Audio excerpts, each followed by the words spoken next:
It's Friday. You made it. Another week down in 2020. Good job. Good job.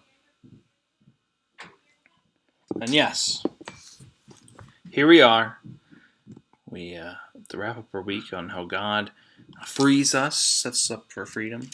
We have First Peter. Oh, yeah, I don't know. Have we done First Peter? I don't know. If we have, it's been a long, long time. First Peter chapter 2, verses 16 through 17. Oh, yeah, 13 to 15 is another topic. They kind of relate, but we don't have enough time. That'd be a whole sermon. But 16 and 17.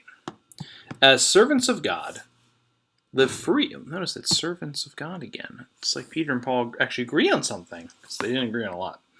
As servants of God, live as free people, yet do not use your freedom as a pretext for evil. Honor everyone. Love the family of believers. Fear God.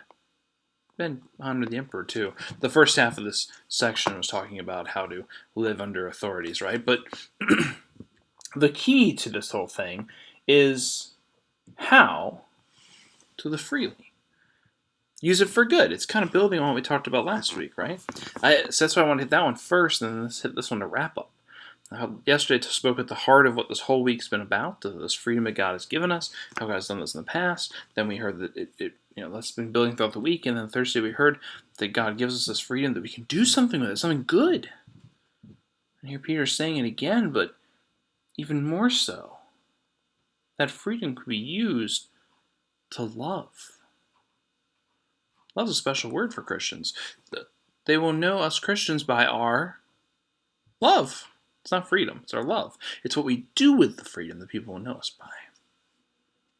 We are blessed and a blessed people. Set apart by God, freed. And so we can do tremendous things with that.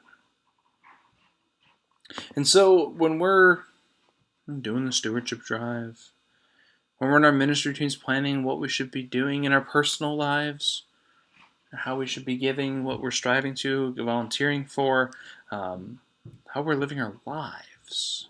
God has given us a tremendous amount, especially living in this country. We have so much freedom. Freedom that so many people in this world don't have. We are the ones who are called to this holy work of the church. We are the chosen ones for this time, and we're expected to do big things with it. God wants us to use this freedom not for evil, but for good, for love, to serve. And so yes, this week I hope you hear that God has freed us. There's power in that.